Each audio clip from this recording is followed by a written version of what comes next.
केंद्रीय मंत्री ज्योतिरादित्य सिंधिया ने राज्यपाल मंगूभाई पटेल से की मुलाकात। सिंधिया ने ग्लोबल इन्वेस्टर समिट के बारे में मीडिया से की बातचीत।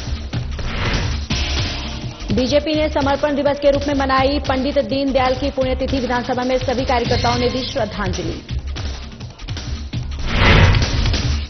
देवनारायण मंदिर में 5 दिवसीय यज्ञ का आयोजन। माघ पूर्णिमा पर यज्ञ की पूर्णाहुति। देवबंद में भगवान देवनारायण का किया गया पूजा। और सरई पुलिस को मिली बड़ी कामयाबी। गांजा तस्करों के खिलाफ बड़ी कार्रवाई। महिला से 4.5 लाख का गांजा पुलिस ने किया जब्त। नमस्कार, बहुत स्वागत है आप सभी का। मैं हूं आपके साथ ज्योति यादव। चलिए बुलेटिन की शुरुआत करते हैं। रविदास जयंती के अवसर पर हिंदी भवन में आयोजित कार्यक्रम में सीएम डॉक्टर मोहन यादव ने प्रदेशवासियों को बधाई दी। उन्होंने कहा कि संत रविदास ने भक्ति मार्ग पर चलकर समाज को सम्मानित किया है और अपनी आत्मा में परमात्मा के भाव को रेखांकित किया। संत रविदास की 148वीं जयंती पर उन्होंने सभी को बधाई दी। सीएम ने ग्लोबल इन्वेस्टर समिट के बारे में भी बात की है और कहा कि वह दिल्ली जाकर समिट पर चर्चा करेंगे और उम्मीद है कि 24 और 25 फरवरी को होने वाली इस समिट को धूमधाम से मनाया जाएगा।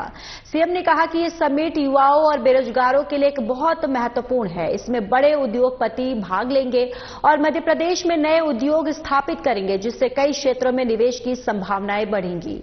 उन्होंने प्रदेशवासियों को आश्वस्त किया है कि सरकार सभी वर्गों के विकास के लिए लगातार काम करती रहेगी।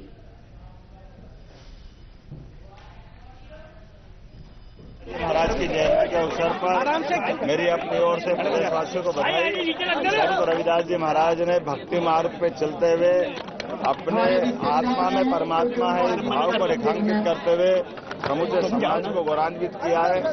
संत शिरोमणि की 648वीं जयंती के अवसर पर मेरी अपनी ओर से बधाई।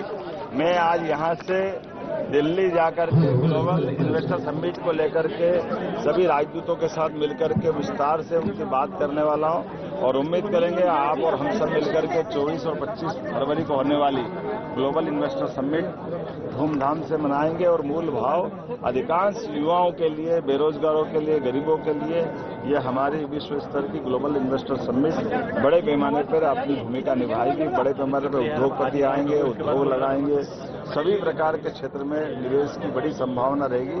मैं अपनी ओर से प्रदेशवासियों को आश्वस्त करता हूं, सरकार सभी वर्गों की बेहतरी के लिए लगातार काम करती रहेगी। मेरी अपनी ओर से बधाई। भोपाल में केंद्रीय मंत्री ज्योतिरादित्य सिंधिया ने मध्य प्रदेश के राज्यपाल श्री मंगूभाई पटेल से मुलाकात की। इस दौरान सिंधिया ने मीडिया से बातचीत करते हुए कहा कि उनका राज्यपाल से काफी पुराना संबंध है और उनसे उन्होंने बहुत कुछ सीखा है। मीडिया से जुड़ी कई महत्वपूर्ण मुद्दों पर भी चर्चा हुई है। सिंधिया ने मध्य प्रदेश सरकार की ग्लोबल इन्वेस्टर समिट के बारे में बात करते हुए कहा कि ये समिट राज्य के विकास के लिए बहुत अहम है।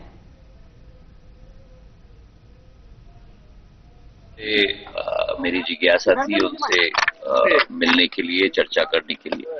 अनेक विकास और प्रगति के मुद्दों पर हमने चर्चा की और उनसे बहुत ज्ञान प्राप्त भी हुआ। जो अभियान सिकल सेल एनीमिया और जो जर्मन में भी स्वयं उनकी रुचि है और इस पर दूरसंचार मंत्रालय का जो योगदान है उस पर भी हमने चर्चा की। तो बहुत अच्छा एक चर्चा हुई, बहुत ज्ञान प्राप्त। सर, मोदी जी आ रहा है, ग्लोबल इन्वेस्टर समिट भी होने वाला है। प्रधानमंत्री जी की विशेष रुचि मध्य प्रदेश की विकास और प्रगति में सदैव रही है। बहुत बड़ी बड़ी योजनाएं प्रधानमंत्री जी ने मध्य प्रदेश को दी हैं। Ken Betwa river link project 45,000 crore का, चंबल पार्वती काली सिंध सिंचाई की योजना 45,000 करोड़ की। दोनों योजनाएं मध्य प्रदेश के 8 से 10 जिलों को प्रभावित करेगी। केन बेतवा उत्तर प्रदेश के 5-6 योजनाओं को भी प्रभावित करेगी।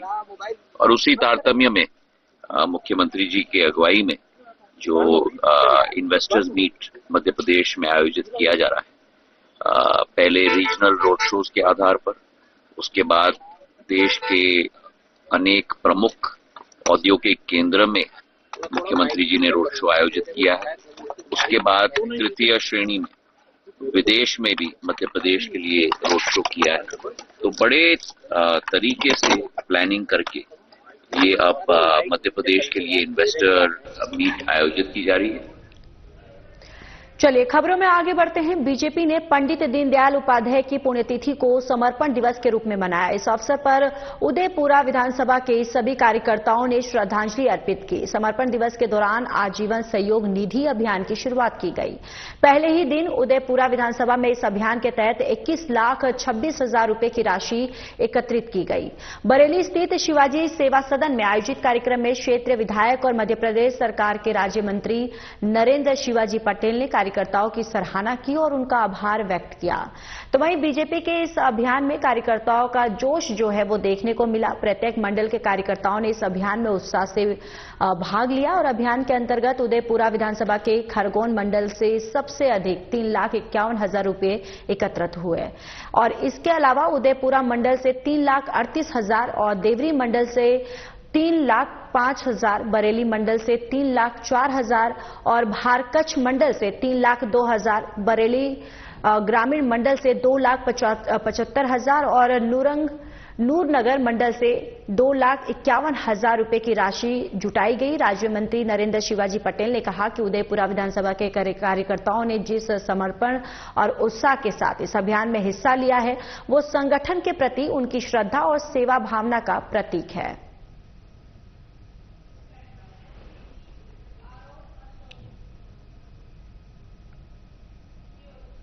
राष्ट्रीय आजीविका मिशन के तहत सरकार महिलाओं के समूह बनाकर उन्हें आत्मनिर्भर बनाने के लिए फंड देती है ताकि महिलाएं अपना रोजगार शुरू कर सके। लेकिन अशोकनगर जिले के चंदेरी ब्लॉक में मंगलवार को देर शाम महिलाओं ने हंगामा किया। इन महिलाओं ने बीजेपी नेत्री और ग्राम संगठन की अध्यक्ष सोना कोली पर आरोप लगाया कि उन्होंने महिला स्व सहायता समूह के लिए आए 12 लाख रुपए का फंड का गबन किया है। इस कारण उन्होंने सोना कोली को अध्यक्ष पद से हटाने की मांग की। महिलाओं ने यह भी आरोप लगाया कि राष्ट्रीय आजीविका मिशन चंदेरी के अधिकारी सोना कोली के दबाव में काम कर रहे हैं और जब समूह की महिलाओं ने ग्राम संगठन का अध्यक्ष बदलने का निर्णय लिया तो अधिकारियों ने अग्रिम कार्रवाई के लिए हस्ताक्षर नहीं किए। इसलिए उन्होंने कलेक्टर से शिकायत करते हुए इन अधिकारियों को हटाने की मांग की और महिलाओं ने कलेक्ट्रेट में जाकर आरोप लगाया कि इस योजनाओं के नाम पर महिलाओं के उत्थान की जगह राजनीतिक रसूख रखने वाली महिलाएं समूह का शोषण कर रही हैं और इस मामले की जांच सीओ जनपद पंचायत की ओर से की जाएगी। अब देखना यह होगा कि राष्ट्रीय आजीविका मिशन में इस कथित भ्रष्टाचार पर क्या कार्रवाई की जाती है।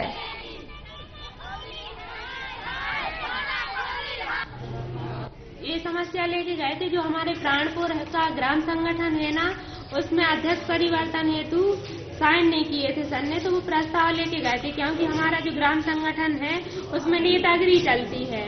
यही हमारा उद्देश्य है कि आजीविका मिशन में नेतागिरी नहीं चलनी चाहिए। यदि नेतागिरी चलेगी तो सारे मध्य प्रदेश में ये लागू किया जाए कि समूह ना चले, नेतागिरी ही चले। सर जैसे पहले पैसे आए थे तो उस 7 लाख रुपए उसका अभी तक एक भी पैसा वापसी नहीं हुआ। उसका पता नहीं किसको दिया, कहाँ दिया। कभी मीटिंग सर ये स्पष्ट नहीं है कि कौन खा गया। कुछ समूह वालों से सोना दीदी ने ले लिए थे निकलवा के कि हम मसाले का धंधा करवाएंगे। न आज तक मसाला आया है, न आज तक पैसा वापस आया है। लेके आए हैं कि सोना कोली हमारे ग्राम संगठन की अध्यक्ष और पहले और राविया दीदी थी और कागे सोना कोली थी। तो इन लोगों को ग्राम संगठन में 5 लाख रुपया आया था एक बार, 7 लाख एक बार आया था। ऐसा सब मिलाकर स्कूटी भी आई थी, मतलब सीएल से, और सीएल से 4 पहियों की गाड़ी भी आई थी। तो सब कुछ इनने अपना हक जमा रखा है। जी ग्राम संगठन की पहले पुरानी वाली अध्यक्ष और कोषाध्यक्ष थी राविया और जी, तो राविया हिसाब देने के लिए तैयार है, सोना दीदी हिसाब देने के लिए तैयार नहीं रही। तो इनने एक काम किया तो फिर इनने दूसरा गठन बनाया। दूसरे गठन में हम लोगों को ग्राम संगठन में जोड़ा 31 समूह। तो उसमें सोना कोली अध्यक्ष है, मैं कोषाध्यक्ष हूँ। क्या कहते कोई राशि अभी ग्राम संगठन में प्राप्त नहीं हो रही सोना कोली के जरिए, क्योंकि इनने 22 लाख का घपला से किया है। ग्राम पंचायत प्राणपुर में जो स्वयं सहायता समूह है उनमें बीओ है, विलेज ऑर्गेनाइजेशन, उसके अध्यक्ष और सचिव को परिवर्तन को लेके महिलाओं में मतभेद है। और अगर लगभग 18 समूह जो आज गए थे जन सुनवाई में कलेक्टर महोदय के पास, तो उनका ये मानना था कि उनने एक प्रस्ताव पारित किया है कि हम अध्यक्ष और सचिव को परिवर्तित कराना चाहते हैं। जिसमें NRLM के जो कुछ स्टाफ के लोगों के साइन होते हैं वो उस पर हस्ताक्षर करने के लिए सहमत नहीं थे, जिसकी जांच आदरणीय एसडीओ जिला पंचायत महोदय ने मुझे सौंपी थी। तो आज मैंने सभी के बयान ले लिए। गंधवरपुरी के समिस्त ग्राम पंचायत खेड़ा, खजूरिया, लोंदिया, मवाड़ा के बीच में देवबंद के भगवान देवनारायण मंदिर में 5 दिवसीय यज्ञ का आयोजन किया गया था। यज्ञ के आचार्य पंडित प्रमोद शर्मा की ओर से रोजाना भगवान का पूजन अभिषेक कर सुबह से शाम तक मंत्रोच्चारण के साथ आहुतियां दी जा रही थी। बुधवार माघ पूर्णिमा को पूर्णाहुति कर आरती पूजन कर चल समारोह निकाला गया और साथ ही तीनों ही गांव की संयुक्त समिति ने विशाल भंडारा आयोजन किया, जिसमें आसपास के गांवों के हजारों श्रद्धालु शामिल हुए और धार्मिक आयोजनों का लाभ लिया है।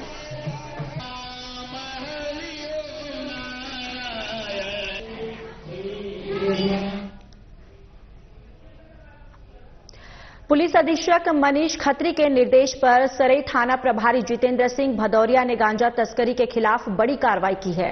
छत्तीसगढ़ से गांजे की सप्लाई हो रही थी, जिसे पुलिस ने पकड़ लिया है। इस मामले का खुलासा पुलिस अधीक्षक मनीष खत्री ने प्रेस कॉन्फ्रेंस के दौरान किया। इस दौरान एएसपी शिव कुमार वर्मा और एसडीओपी देवसर राहुल सयाम और कई चौकी प्रभारी भी मौजूद रहे। पुलिस अधीक्षक ने थाना प्रभारी जितेंद्र सिंह भदौरिया को इस सफलता के लिए 10,000 रुपए के इनाम से सम्मानित किया है।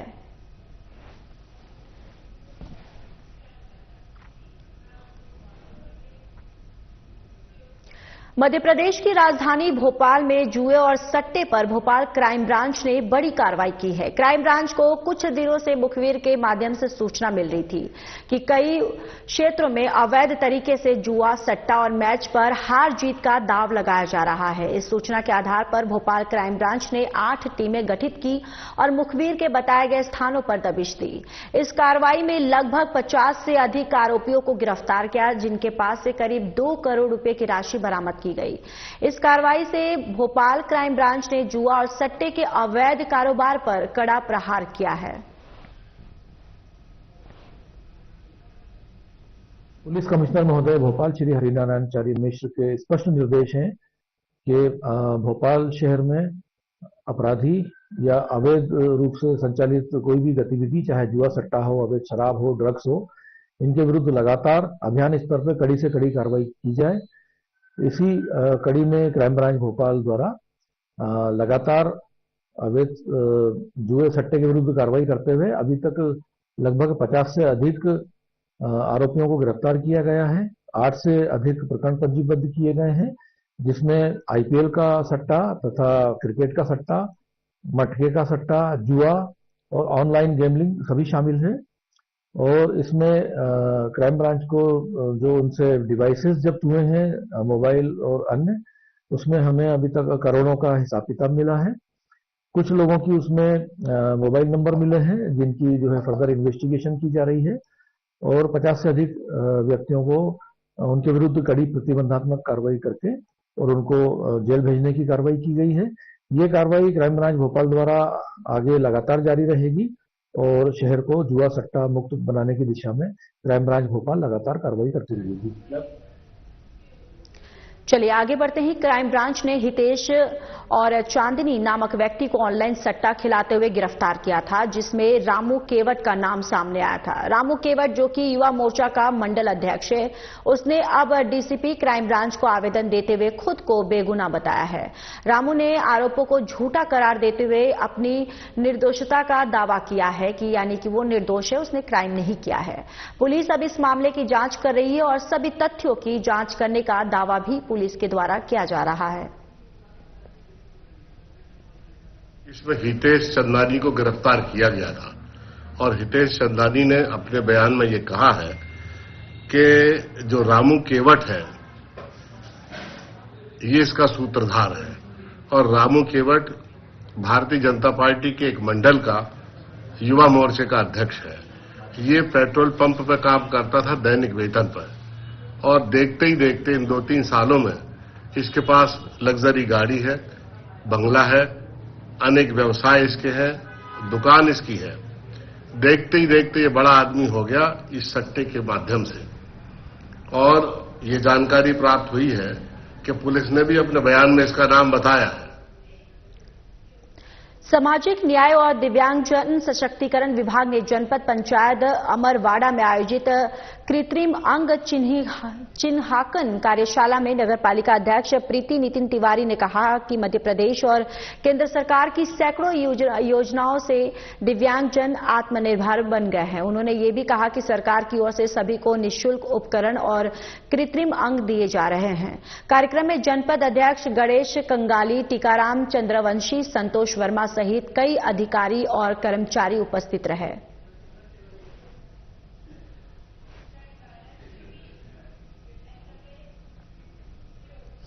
जिले के करेली थाना क्षेत्र स्थित लिंगा में एक हिंदू युवती के साथ हुई दुष्कर्म की घटना के खिलाफ आज सकल हिंदू समाज ने विरोध प्रदर्शन किया है। इस दौरान सैकड़ों लोग नगर के सुभाष पार्क चौराहे पर एकत्रित हुए और रैली निकाली है। रैली में भाग लेने वाले लोगों ने आरोपियों को फांसी की सजा देने की मांग करते हुए नारेबाजी की। सकल हिंदू समाज के सदस्य और हिंदू संगठनों के पदाधिकारी कलेक्ट्रेट पहुंचे, जहां उन्होंने कलेक्टर शीतला पटेल को ज्ञापन दिया है। ज्ञापन में उन्होंने आरोपियों निर्माण और कब्जे पर अतिक्रमण हटाने की भी अपील की है। कलेक्टर शीतला पटेल ने प्रदर्शनकारियों से कहा है कि उनके द्वारा दी गई शिकायत और मांगों पर नियमों के तहत कार्रवाई की जाएगी। उन्होंने आश्वासन दिया कि प्रशासन मामले की गंभीरता से जांच करेगा और सभी उचित कदम उठाएगा। ये विरोध प्रदर्शन जिले में इस तरह के अपराधों के खिलाफ बढ़ते आक्रोश और न्याय की मांग को दर्शाता है। प्रदर्शनकारियों ने न्याय की उम्मीद में अपनी आवाज उठाई और सुनिश्चित किया है कि भविष्य में इस तरह की घटनाओं के खिलाफ कड़ी कार्रवाई की जाए।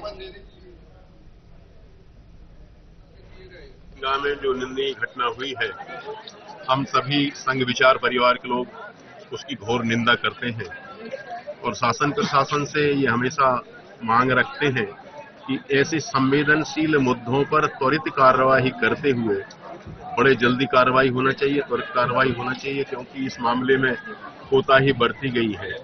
जिन जांच अधिकारी के ऊपर संदेह की उंगली उठाई गई है, निश्चित तौर पर उन्हें इस जगह से हटाना चाहिए। और पीड़िता जो कि जीवन और मृत्यु के बीच संघर्ष कर रही है जबलपुर मेडिकल कॉलेज में, उसकी चिंता करते हुए उसे इलाज के लिए समग्र जो व्यवस्थाएं प्रशासन की तरफ से होना चाहिए वो दोषियों के घर पर भी कार्रवाई अतिक्रमण की, दोषियों के घर पर जो अवैध कब्जे उनने कर रखे हैं उनके ऊपर बुलडोजर चलाए जाए। जिसमें जो ज्ञापन अभी हमें प्राप्त हुआ है, कल से लगातार इसमें कार्रवाई की जा रही है। जैसे जैसे नए नए तथ्य समक्ष में आते गए हैं उसके अनुरूप धाराएं भी बढ़ाई गई है। और जैसा अभी ज्ञापन देते वक्त भी हमने बोला, ज्ञापन जितने भी लोगों ने बताया कि अभी जो 4 आरोपियों का नाम है वो सभी वर्तमान में जेल में और 57 धाराएं लगाई जा रही है। इन्वेस्टिगेशन अंडर प्रोसेस है, उसमें और जैसे जैसे चीजें निकलते आते जाएंगी, केस बहुत फेयरली इसका इन्वेस्टिगेशन करवाएंगे और फेयरली ही इसको कोर्ट तक पहुंचाएंगे और लगातार इसमें सभी की नजर। मैम, जो ज्ञापन करता है वो अतिक्रमण की बात कर रहे हैं क्या? जो आरोपी लोग हैं, अतिक्रमण के जितने भी मुद्दे हम लोग के सामने आते हैं, पूर्व से भी कुछ मुद्दे सामने आए हुए हैं, तो उनमें हम कार्रवाई करेंगे। अतिक्रमण पे कार्रवाई करना प्रशासन की जिम्मेदारी है। सारंगपुर नगर में बुधवार को रविदास महाराज जी की 648वीं जयंती के मौके पर आयोवा समाज संघ ने बैंड बजाया और डीजे की धुन पर विकास की झांकी मुख्य मार्गों से निकाली।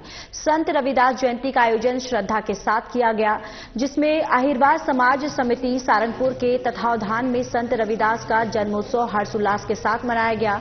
इस आयोजन में मुख्य अतिथि मध्य प्रदेश सरकार राज्य मंत्री गौतम टेटवाल, नगर पालिका उपाध्यक्ष नीलेश वर्मा, बीजेपी नगर मंडल अध्यक्ष महेश पुष्पद आनंद और सक्सेना जनप्रतिनिधि यस आयोजन में शामिल हुए। संत रविदास मंदिर में पूजन अभिषेक के बाद भव्य शोभा यात्रा निकाली गई, जिसमें संत रविदास की प्रतिमा को बैंड बाजों और पुष्प वर्षा के साथ नगर के कई रास्तों से होते हुए मंदिर परिसर में संपन्न हुई।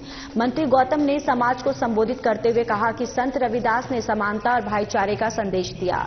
उनके विचार मन चंगा तो कठौती में गंगा आज भी प्रेरणादायक है और सभी ने उनके आदर्शों पर चलने का संकल्प लिया है।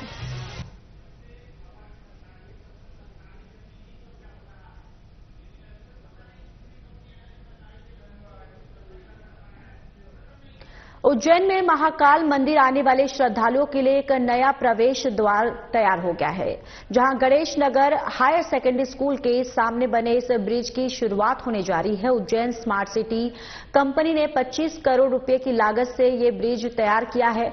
ये ब्रिज महाकालेश्वर मंदिर के पीछे रुद्र सागर के ऊपर शक्ति पथ से और मानसरोवर तक जाने के लिए बनाया गया है। इस परियोजना का काम मई 2022 में शुरुआत हुई थी और अब ये ब्रिज बनकर तैयार हो गया है।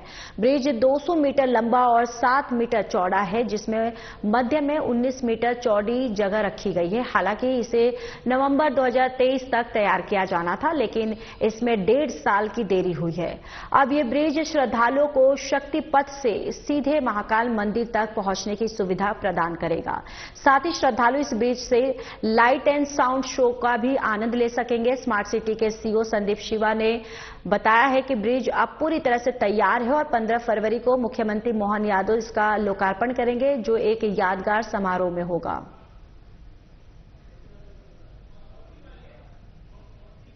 मैं उज्जैन महाकाल की नगरी उज्जैन में इस ब्रिज का काम कर रहा हूँ। उस पर पत्थर का काम मैंने किया है। इसके अंदर अपन ने सैंडस्टोन लगाया बंशी पहाड़पुर, उसकी कार्विंग करी है 1.5 इंची 1 इंची 1.25 इंच के आसपास की, और उसका सारा काम अपन ने किया है। क्या कौन से पत्थर लगाए हैं इसमें और किस तरह की नक्काशी की गई है? ये भरतपुर के पास में है, बंशी पहाड़पुर जगह है, जहाँ पे राम मंदिर का भी पत्थर जहाँ से जा रहा है ना, ये पूरा का पूरा वहाँ का पत्थर है। और इसको वहीं से लेके आए, वहीं पे सीएनसी वाली मशीन पे कढ़ाई, और जो कुछ काम है ये हाथ वाली कढ़ाई वाले बंदों से भी करवाया है, और सारा काम अपन ने उसके हिसाब से करवाया है। किस तरह की विशेषता है इस पत्थर की? ये पत्थर सैंडस्टोन वाला पत्थर होता है, ये सॉफ्ट पत्थर होता है, मगर इसकी स्ट्रेंथ होती है, कलर इसका ऐसा ही रहता है। इसका कलर पिंक कलर है, जो बिल्कुल अपने आप में एक यूनिक कलर होता है। मियाद कितनी रहती है इसकी? सर पत्थर की मियाद तो हजारों साल की होती है। पत्थर एक ऐसी चीज है, सीमेंट और सरिया जैसे नहीं होता कि 100 साल की मियाद हो, पत्थर की मियाद हमेशा हजारों साल की रहती है। जैसा कि आप सभी को पता है, महाकाल लोक बनने के बाद से जो दर्शनार्थियों का फुटफॉल महाकाल मंदिर में बहुत ज्यादा बढ़ा है, और हम सभी जानते हैं सबसे पावरफुल ज्योतिर्लिंग में से एक बाबा महाकाल यहाँ विराजित है। तो दर्शनार्थियों की संख्या लगातार इसमें बढ़ती जा रही है। उसी को मद्देनजर रखते हुए माननीय मुख्यमंत्री जी का ये सपना भी था और ये उनके निर्देश भी थे कि इस प्रकार का ब्रिज हम रुद्र सागर में बनाए, जिससे हम शक्ति पथ को और महाकाल लोक को कनेक्ट कर सके। तो स्मार्ट सिटी द्वारा इस ब्रिज का निर्माण किया गया, और अभी माननीय मुख्यमंत्री जी के कर कमलों से 15 फरवरी को इसका लोकार्पण किया जाएगा। क्या लागत है, क्या चौड़ाई, कितने समय पूरा होगा? ये ब्रिज की पूरी चौड़ाई जो है वो 200 मीटर है, और जो आप दोनों तरफ इसके ढलान देख रहे हैं लगभग 20 से 30 फीट के हैं, और जहां अभी हम खड़े हैं यहाँ लगभग 500 लोग एक साथ खड़े होकर सामने लाइट एंड साउंड शो भी देखेंगे। और इसकी लगभग चौड़ाई 60 से 70 फीट के आसपास है, और इसमें कुल लागत जो है हमारी वो 22 करोड़ रुपए का। इसकी ओपनिंग माननीय मुख्यमंत्री जी के कर कमलों से 15 फरवरी को कराई गई, और ये पूरा कार्य जो है लगातार आप देख ही रहे, फिनिशिंग का कार्य चल रहा है। आदरणीय कलेक्टर साहब द्वारा लगातार इसकी मॉनिटरिंग की जा रही थी, और उनका उद्देश्य था कि इसको शिवरात्रि के पहले समाप्त करना, और ये उन्हीं के कुशल मार्गदर्शन का ही परिणाम है कि हम इसे समय सीमा पूरा कर पाए। खंडवा कलेक्टर ऋषभ गुप्ता ने दादाजी धूनीवाले जिला चिकित्सालय सर नंद कुमार सिंह चौहान शासकीय चिकित्सा महाविद्यालय का निरीक्षण किया है। निरीक्षण के दौरान कलेक्टर ने मरीजों से बातचीत की और वहां के व्यवस्थाओं की जानकारी ली। उन्होंने अस्पताल प्रबंधक को फ्लोर पर बेड की व्यवस्था करने के निर्देश दिए, और साथ ही एक्सपायरी दवाओं की सूची अपडेट करने, प्रसूता वार्ड में सुरक्षा सुनिश्चित करने और दंत रोग विभाग को एक जगह पर रखने के भी निर्देश दिए हैं। इस निरीक्षण में मुख्य कार्यपालन अधिकारी डॉक्टर नागार्जुन और अनुविभागीय अधिकारी बजरंग बहादुर और अस्पताल के अन्य अधिकारी भी इस दौरान मौजूद रहे। के साथ में सीएमएचओ साहब के साथ में हमारा जो ओल्ड हॉस्पिटल है और जो नए 2 ब्लॉक बने हैं हमारे मेडिकल कॉलेज के, उनका भ्रमण था। वो सिंह हाथ जरा पीछे। इस संदर्भ में सबसे पहला जो एक आपत्तिजनक बात चली है कि थोड़ा सा वार्ड्स का हमारा मिसमैनेजमेंट है। हमारे कुछ एक ऐसे सेक्शन हैं जो मल्टीपल जगह चल रहे हैं, जिससे पेशेंट को तकलीफ आएगी। दूसरा, कुछ ऐसा पाया गया कहीं पर तो रूम खाली पड़े हैं और कहीं पर हमारे बेड्स कम पड़ रहे हैं और नीचे भी पेशेंट्स मिल रहा है। तो इस प्रकार से थोड़ी सी मिसमैनेजमेंट पाई गई है, बट ओवरऑल जो आमजन से बात की गई है तो यहाँ की व्यवस्था सुचारू रूप से चल रही है। साथ में मैजिस्ट्रेट्स को निर्देशित किया गया है कि स्पेशली जो रात में हमारी महिला आती हैं प्रसूति के लिए, उनके यहाँ पर चेक करें कि कोई मेल अटेंडेंट रात को उपस्थित ना रहे। सिंगरौली कलेक्ट्रेट में आयोजित जन सुनवाई में कलेक्टर चंद्रशेखर शुक्ला ने आज 2 बुजुर्ग महिलाओं की समस्याओं का त्वरित समाधान किया। इस बुजुर्ग महिला अपने बेटे और बहू से प्रताड़ित होने की वजह से कलेक्ट्रेट पहुंची। कलेक्टर शुक्ला ने उसे आदरपूर्वक सुनते हुए उसकी वृद्धावस्था पेंशन और राशन की व्यवस्था करने के निर्देश दिए। साथ ही महिला को सरकारी वाहन से उसके घर तक भिजवाया। कलेक्टर ने महिला के परिजनों को कड़ी चेतावनी भी दी है और कहा, भविष्य में अगर इस तरह की हरकत की गई तो कड़ी कार्रवाई की जाएगी। दूसरी एक बीमार महिला को कलेक्टर ने तत्काल जिला चिकित्सालय शेयर ट्रोमा भिजवाकर भर्ती करवाया। जन सुनवाई में जिले के कई क्षेत्रों से लोग अपनी समस्याओं को लेकर पहुंचे, जिनका समाधान कलेक्टर ने तुरंत किया और संबंधित अधिकारियों को समय सीमा में समाधान करने के निर्देश भी दिए।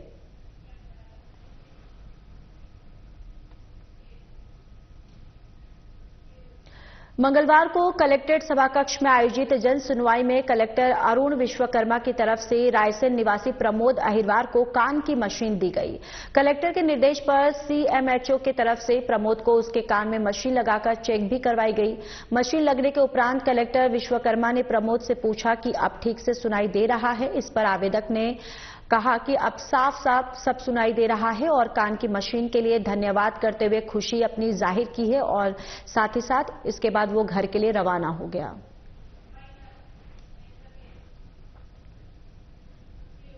फिलहाल इस बुलेटिन में इतना ही। नमस्कार।